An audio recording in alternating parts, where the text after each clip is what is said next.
Israel നിരകളെ നിന്ദിച്ചുകൊണ്ടിരുന്ന ഫെലിസ്ത്യൻ്റെ നേരെ ബാലനായ ദാവീദ് യഹോവയുടെ നാമത്തിൽ മുന്നോട്ടടുത്തപ്പോൾ മല്ലനായ ഗോലിയാത്ത് യഹോവയുടെ നാമത്തിനു മുൻപിൽ, യഹോവയുടെ നാമത്തിൻ്റെ ശക്തിക്ക് മുൻപിൽ കീഴടങ്ങി. ഇന്ന് പകൽ നിങ്ങളുടെ സാഹചര്യങ്ങളെ കണ്ട്, നിങ്ങളുടെ പ്രതികൂലങ്ങളെ കണ്ട് നിങ്ങൾ പതറിപ്പോകാതെ, പിന്മാറിപ്പോകാതെ,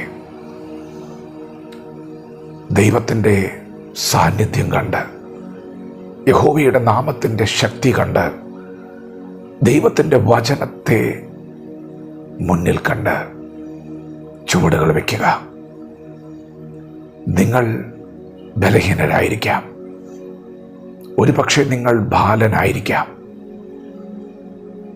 എങ്കിലും നിങ്ങൾ എടുക്കുന്ന നാമം, നിങ്ങൾ എടുക്കുന്ന വചനം അത് അത്യന്ത ശക്തിയുള്ളതാണ്. ഇസ്രായേൽ മക്കൾ ചെങ്കടലിൻ്റെ മുൻപിൽ വന്നപ്പോൾ, അവരെ പിന്തുടർന്നുകൊണ്ട് ഫറവോനും കൂട്ടരും വന്നപ്പോൾ, സാഹചര്യം പ്രതികൂലമായപ്പോൾ ദൈവം മോശയോട് പറഞ്ഞു, നീ ഇസ്രായേൽ മക്കളോട് മുൻപോട്ട് പോകുവാൻ പറ. എന്നോട് നിലവിളിക്കുന്നത് എന്താ? നിങ്ങൾ മുൻപോട്ട് ചുവടുകൾ വയ്ക്കുക. പ്രിയപ്പെട്ടവരെ, നിങ്ങളുടെ ശത്രുവിനെ കണ്ട് നിങ്ങൾ പതറാതെ നിങ്ങൾ മുൻപോട്ട് ചുവടുകൾ വയ്ക്കുക. ദൈവം ഗിദെയോനോട് പറഞ്ഞു, നീ ഒരൊറ്റ മനുഷ്യനെ പോലെ മിദ്യാനരെ ജയിക്കും. അതെ, ദൈവം അധികം കൊണ്ടും അല്പം കൊണ്ടും പ്രവർത്തിക്കുന്നവനാണ്.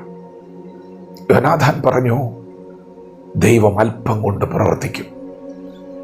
പ്രിയപ്പെട്ടവരെ, നിങ്ങളോട് കൂടെ ദൈവമുണ്ട്. നിങ്ങൾ പ്രാർത്ഥിച്ച് മുന്നോട്ട് ചുവടുകൾ വയ്ക്കുക. ഇന്ന് നിങ്ങളെ ഞെരുക്കുന്ന, ഭയപ്പെടുത്തുന്ന, തളർത്തുന്ന പ്രതികൂലങ്ങളെല്ലാം നിങ്ങളുടെ മുമ്പിൽ വഴിമാറാൻ പോവുകയാണ്. നിങ്ങൾ വിശ്വാസത്തോടെ മുന്നോട്ട് ചുവടുകൾ വയ്ക്കുക. ദൈവം നിങ്ങളുടെ യുദ്ധങ്ങളെ ഏറ്റെടുക്കുവാൻ പോവുകയാണ്. ദൈവം നിങ്ങൾക്ക് ശാന്തത നൽകാൻ പോവുകയാണ്. ദൈവം നിങ്ങളെ ശാന്ത തുറമുഖത്തെത്തിക്കാൻ പോവുകയാണ്. വിശ്വാസത്തോടെ മുന്നോട്ട് ചുവട് വയ്ക്കുക. ദൈവം നമ്മെ ഓരോരുത്തരെയും ഈ പകൽ അനുഗ്രഹിക്കുമാറാകട്ടെ. ആമേൻ.